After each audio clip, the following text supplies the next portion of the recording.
Nagsimula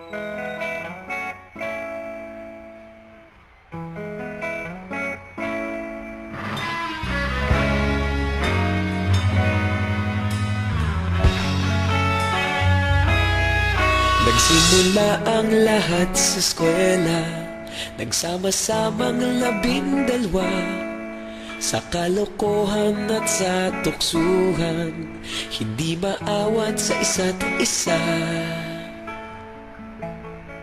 Madalas ang standby sa cafeteria, isang barkada na kay saya. Laging may hawak-hawak na gitara, konting udyok lamang kakanta na.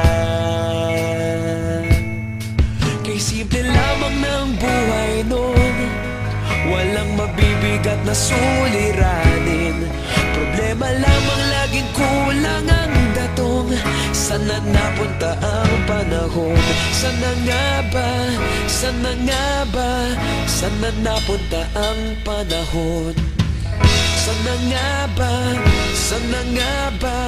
Sana napunta ang panahon? Sa unang ligaw kayo'y magkasama, magkasabwat sa pambobola. Walang sikreto kayong tinatago, okay sarap ng samahang barkada.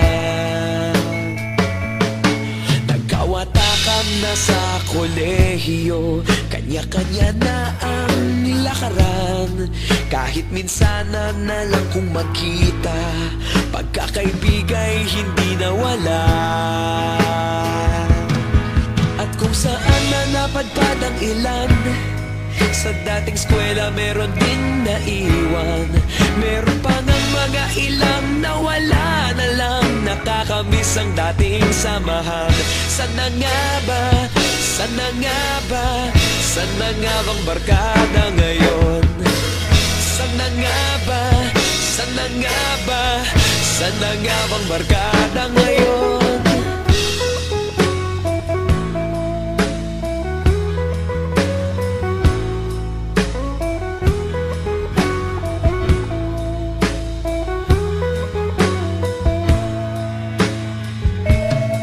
Ilang taon din ang nakalipas, wala pa sa aming tatay na nagsusumikap upang yumaman at guminhawang kinabukasan. Paminsan-minsan kami nagkikita, mga naiwan at natira.